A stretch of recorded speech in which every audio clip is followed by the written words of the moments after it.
That was the Wall Street Journal, New York Post, conservative theory. Just open the doors. And then there was another theory. Let's reopen based on data. Let's not just reopen blindly as an expression of political ideology. We're dealing with a virus. The virus doesn't have a political ideology. No doctor ever said to me, oh, we did a COVID test, found out it was conservative, found out it was liberal. It's a virus. It moves as a matter of science. But there were two theories. We tested the two theories. We went into the laboratory, we tested the two theories, and now you have numbers. And numbers don't lie.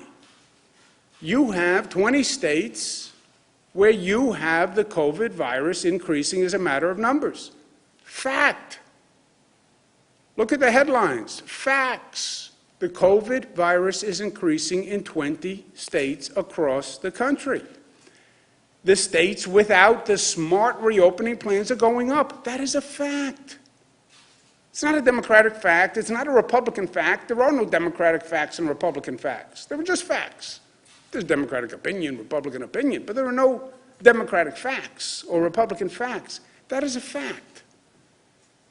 Well, what's New York's interest in the rest of the nation?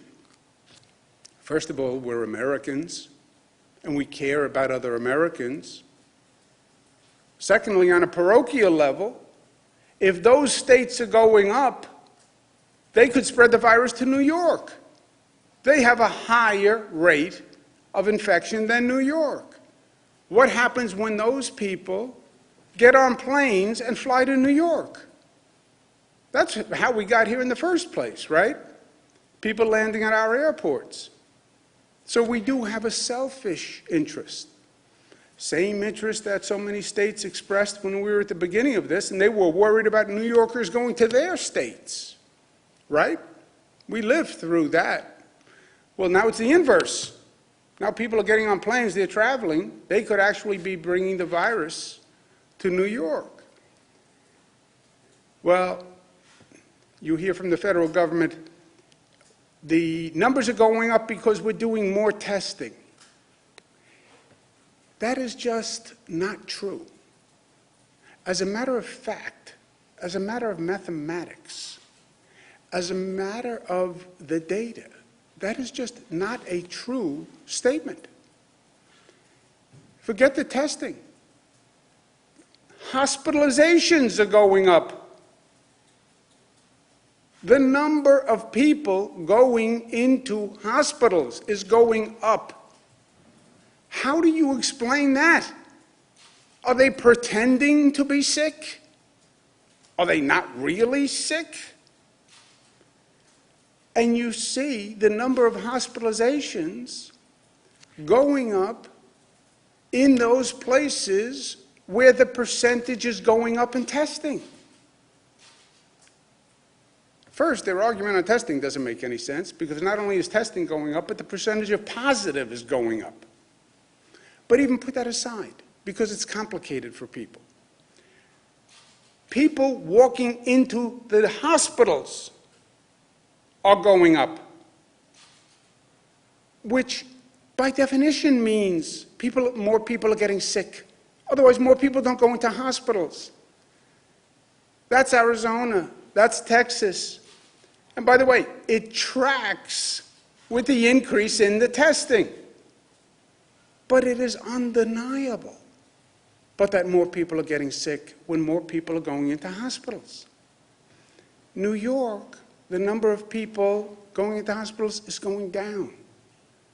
The percent testing positive is going down.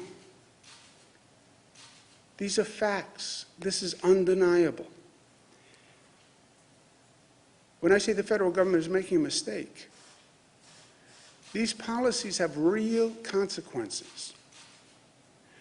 This is a moment in history where it's not going to be about the partisan divide when they write the books. They'll talk about the absurd politics.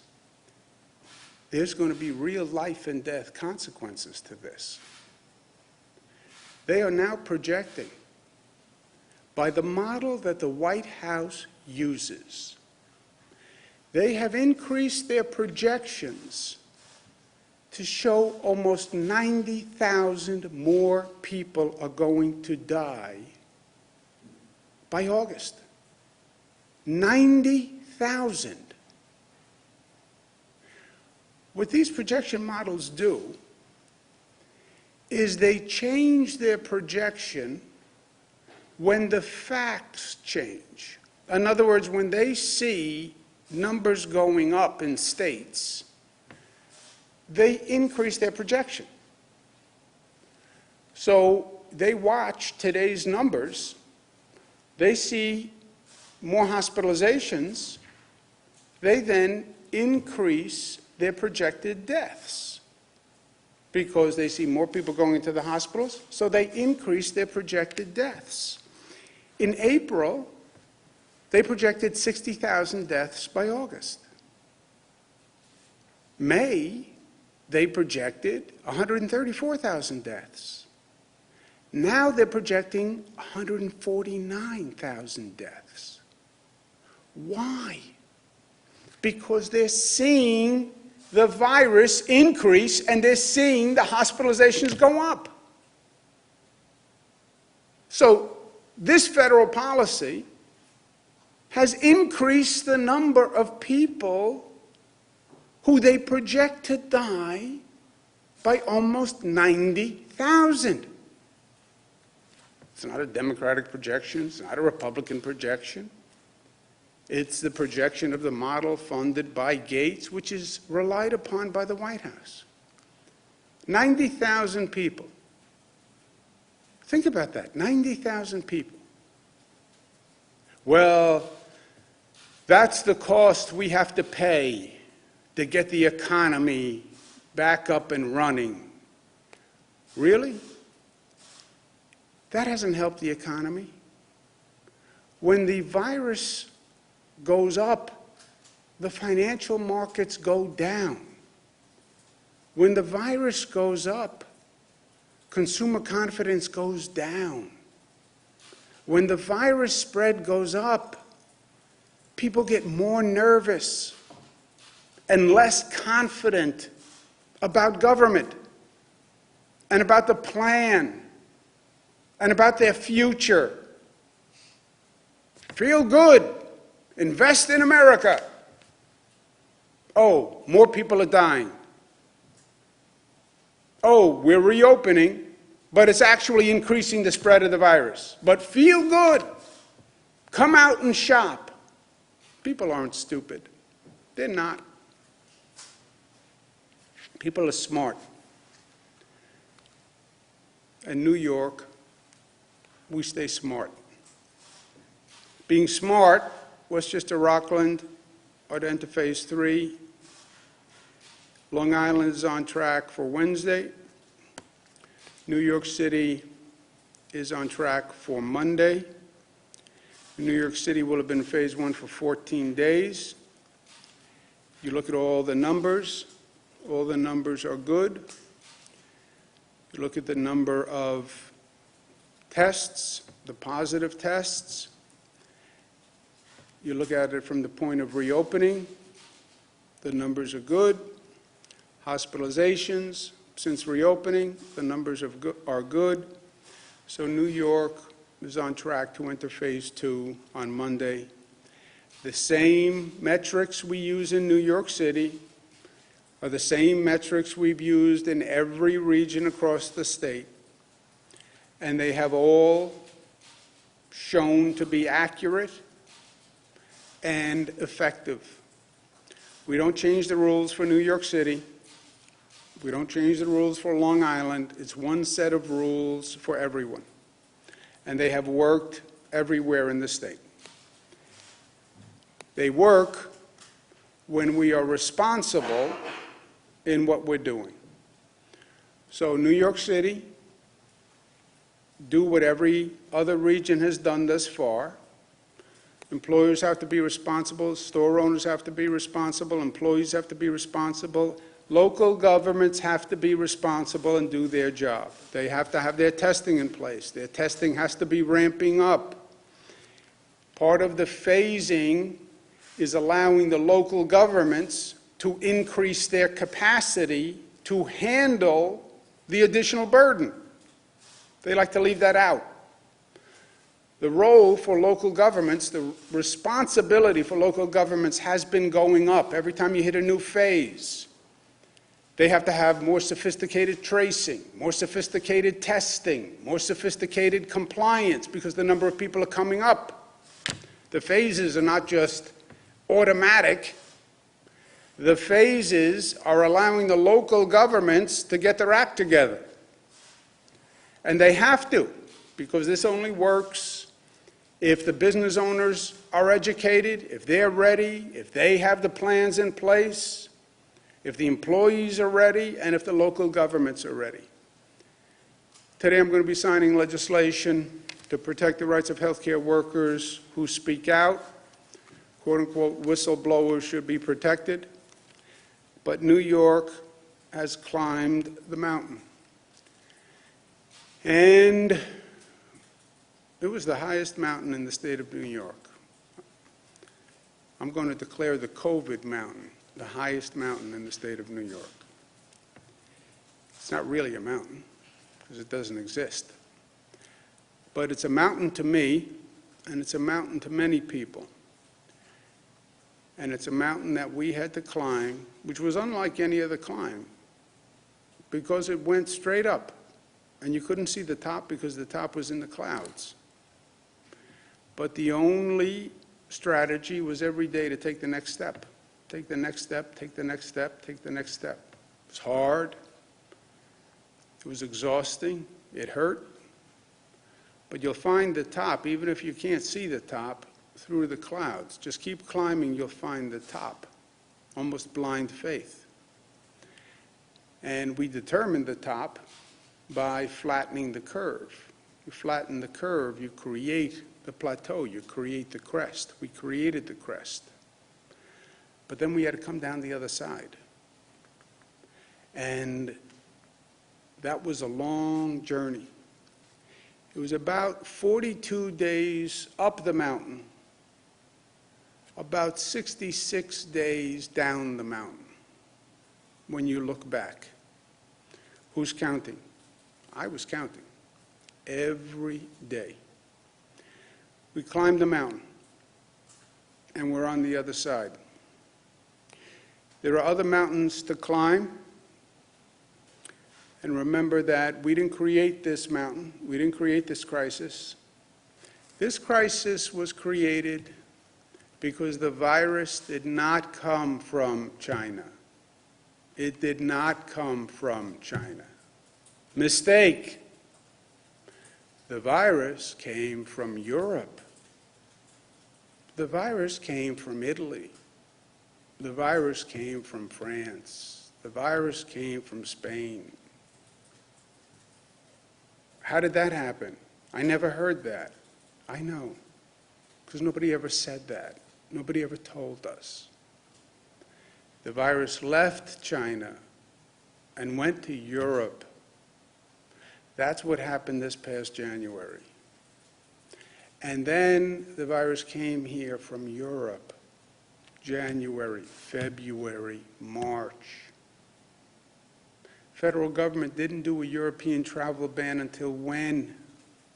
March 16th. January, February, March. How many flights flew into JFK? And how many people came? 3 million.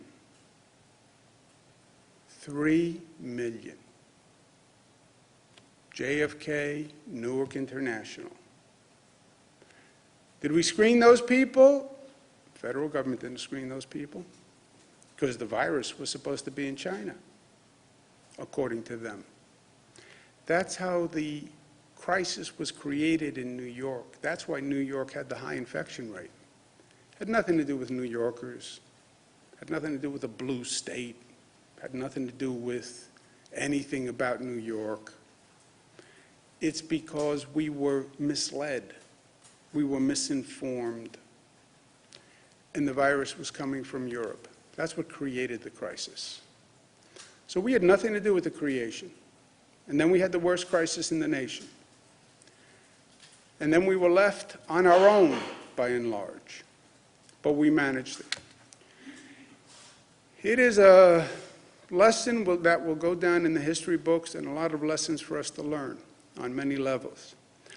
But we did it, and in many ways we should be invigorated because of it. That which doesn't kill you can make you stronger. We are stronger for it. I believe that. We're stronger as a community. And now we have other situations that we have to confront, other mountains to climb, but we have confidence after the last thing we've been through. And we will climb those other mountains, and we will do it together, because we are New York tough and smart and united and disciplined and loving, and we are empowered to do that. And I look forward to doing that now that we are on the other side of this mountain. We'll climb new mountains together. And there are many new mountains to climb.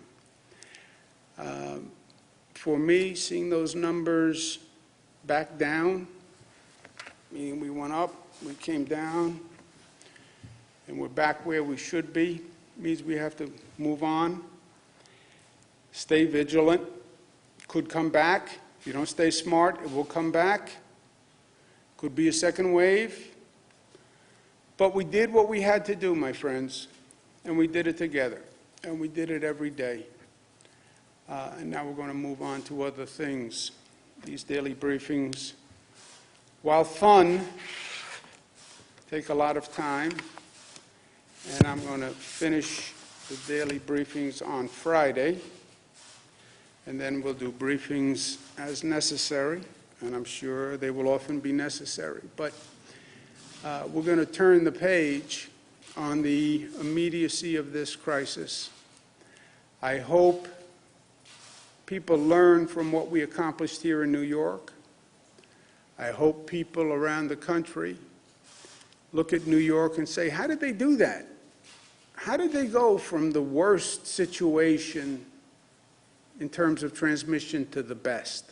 How did they do that? I hope they look around and say, how can all these states be going up and New York is going down? How can that be? I thought New York had such a terrible problem. All that density, all that crowding. How's New York going down and our states are going up? What's the difference between what we're doing and what New York is doing? Isn't that peculiar? How can New York be going down and we're going up? That would be the logical question to ask. And there is a logical answer. And that answer can save lives. We have saved tens of thousands of lives in New York. And that is more important than any of this other stuff. I've signed the executive order. Questions? Governor, in terms of saving lives, there have been roughly now about 6,200 confirmed and presumed deaths in nursing homes.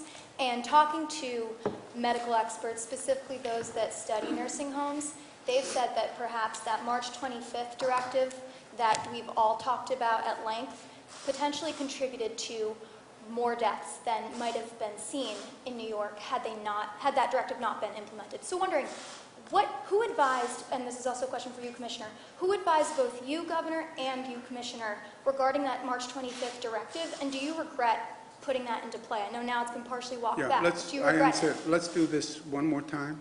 I understand the politics on the issue. I understand what the Republicans say on the issue.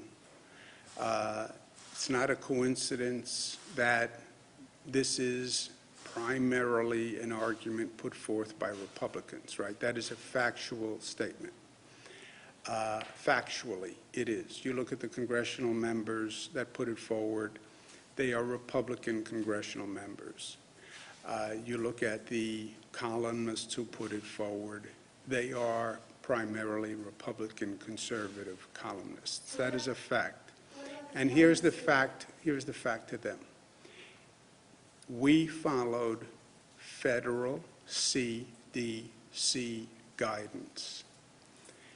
If they want to start with an analysis of in retrospect,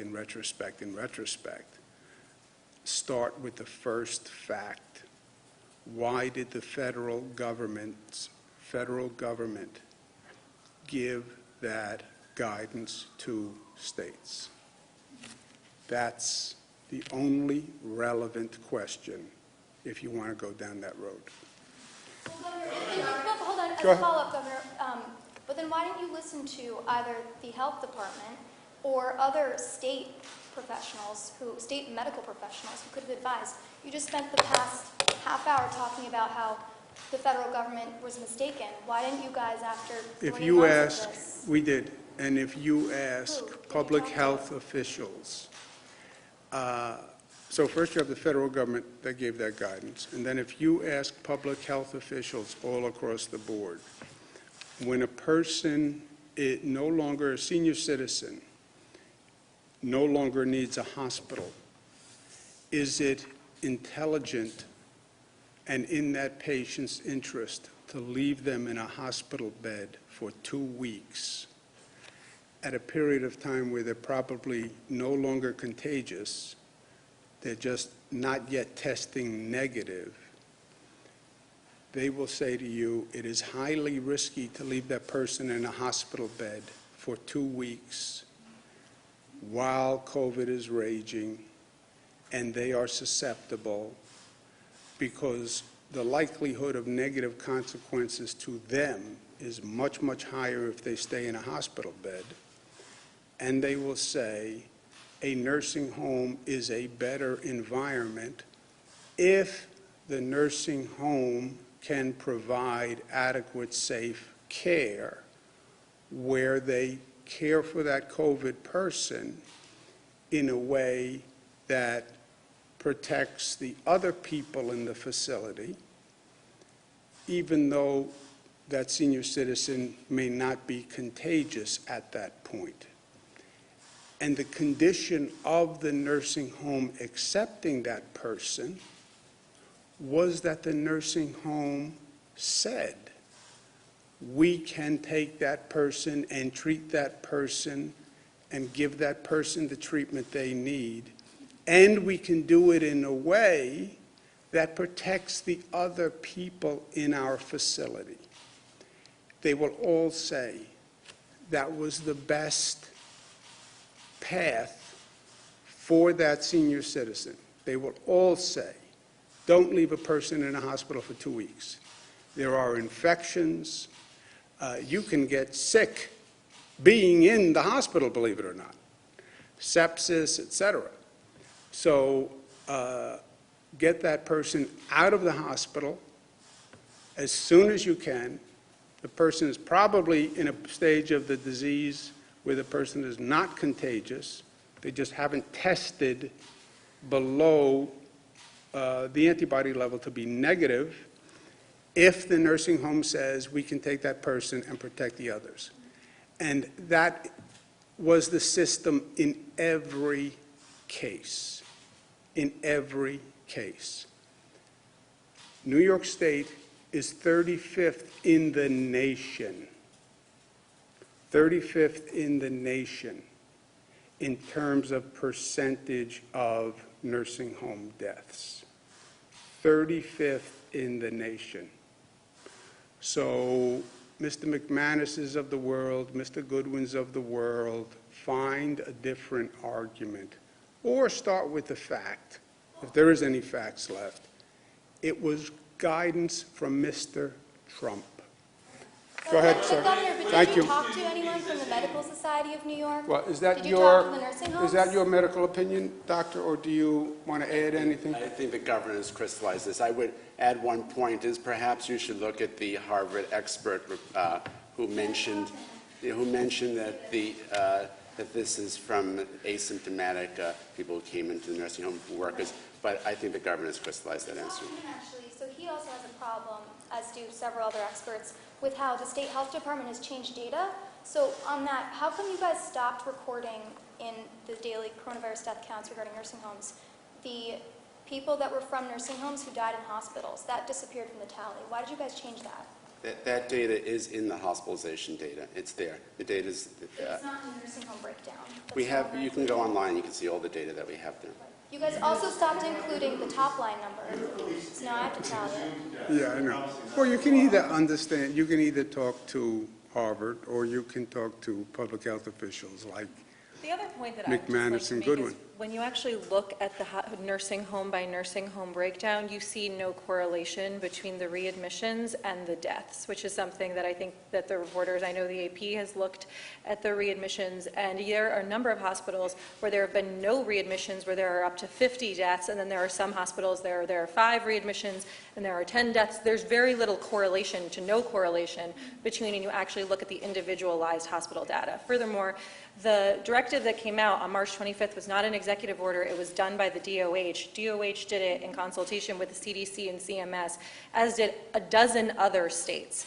The thing that you referenced at the top, or that the governor referenced from the Republicans in Congress, I find it interesting that it's a handful of Republicans in Congress directed only at states with Democratic governors. So I think it's important that we look at the actual facts and the actual data, and we get to the bottom of this, because as the governor said, it's likely that we see another wave.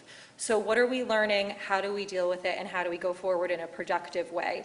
And part of that has to be relying on international and national experts, and that means the federal government has to know what it's talking about. Governor Blasio wants to expedite the release of body cam footage, speed up the disciplinary process, and release disciplinary records of police officers online. Are you going to require the same for state troopers and other police departments across the state? I don't think we should be doing this piecemeal. You have all sorts of piecemeal proposals that are out there. I'm not commenting on Mayor de Blasio. I don't know any of these proposals that you mentioned. But all across the country. People are doing piecemeal suggestions, which are nice, but are not especially helpful. No tear gas, no rubber bullets, cut the budget 100,000, cut the budget $1 billion, reduce staff 20%, demilitarize police. Okay. Let's do it the most intelligent, effective way. Start with a blank piece of paper and design your police force. This is 2020. We haven't redesigned the police force fundamentally for decades. Let's get all the stakeholders in the room and let's design it. What is the function of the police department? First question, what do we want it to do? Second question, what do we want it not to do? How many people will it require to do that? What are the skills of the people required to do those functions? How much will it cost to put together that department? What lessons learned from these past episodes do we want to take to heart? What's our use of force policy? When we say demilitarize the police, what do we mean? What equipment do we not want them to use? How do we want them to handle protests? You've seen terrible footage. How do we want police to handle protests? How do we want them supervised? What's our disciplinary process? Do we have body cameras? How often do we publish the body camera footage? How do we handle complaints? Complaints come in. Who should review them? When should they go online? What should the disposition be? That's how to use the moment. To make one little change in the structure, my point is different. You have to start with the foundation and build up. But the foundation is the problem. Because you know what the foundation is? You know what the foundation of the police department rests on? 2 pillars. Respect and trust. Those are the two pillars. Everything rests on those two pillars. And you know the problem? Those two pillars are cracked. So start with the respect pillar and the trust pillar on the foundation. Then you build up what color uniforms there, how many cars, but start with the pillars. Specifically, no, Governor, Sir. I have a follow-up question because I had a specific question about, are you going to be requiring the state troopers to be releasing disciplinary records online to comply with the new 50A We're going to law? go through the same, yes, we're going to go through the same process. 50A applies to the state police. When you look at the existing holidays that the state celebrates, like MLK Day, which is also about civil rights, why did it take so long for Juneteenth to be recognized, especially when you look at emancipation being the thing that spawned the Negro National Anthem, Lift Every Voice and Sing, for example? That indicates that it's a pretty significant event. And related to that, the state has an MLK Day celebration every year. Would you also consider a Juneteenth celebration? I would. Why? Look, live and learn, right? Society progresses, we change, we evolve, hopefully we change for the better. During some periods in history we do, some periods in history we don't, some periods in history we go backwards. But I think this is a period where we could see monumental change. And I want to be a force for change.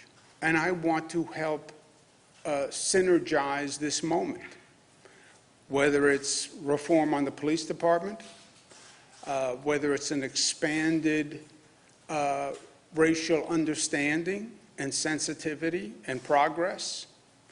And if Juneteenth is part of that, and a recognition of what happened, and an understanding of what happened, and an acknowledgement of that, great. I don't mean to play the race card, so to speak, but I can tell you that the functional equivalent of July 4th for the country at large is what Juneteenth is to the black community as far as emancipation goes, because obviously freedom is the topic of discussion. So would you say that up to this point, the general public and elected officials as a whole haven't recognized the importance of that?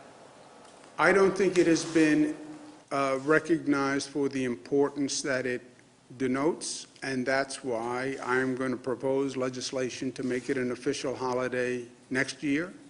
And that's why this year I'm doing what I can. What I can do is by executive order, make it a state holiday for employees, and that's what I'm doing. So the most I can do by executive order, and then next year I'd like to pass a law to that effect, because I acknowledge exactly what you're saying. And this would be a first step for the state. It may be a first step nationwide. I don't know any other state that has recognized Juneteenth this way. I'm not fully informed. I'd have to go back and look. But off the top of my head, I don't know that any state has done this. So I'd love to see New York as the first. The Supreme Court's supposed to make a decision on DACA here very shortly. Has the state thought of ways to possibly extend that program here in New York? Is that possible? We have to see what the court says, and if there's any crack or light for state action, then we will take it. Let's take one more question. Teachers and districts are looking for clarifications that they can start preparing over this summer. Will schools open for fall of this year?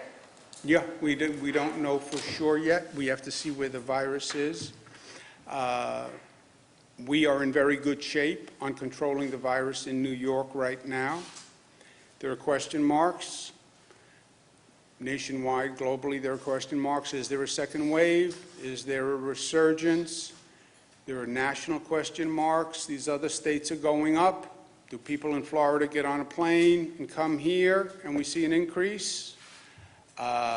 Question mark, did the protests increase the spread of the virus, or hopefully did they happen at a time where the infection rate was so low already, about 1%, that even though they violated social distancing, et cetera. It didn't have an effect. Question mark, will local governments do their job? Are they doing the tracing and the testing and compliance? Question mark.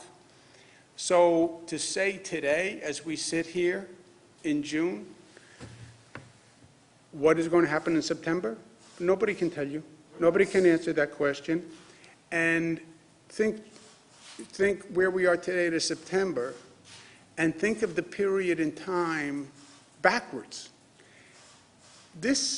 All this transpired, that whole mountain, that's 100 days. That's all that is 100 days. 3 months, the whole world changed. So September, let's get some more information and facts, and then we'll decide. Paul, you talked about the need for that sort of standard nationally, or, because it's a big decision We for answered local. those questions, right? No, you didn't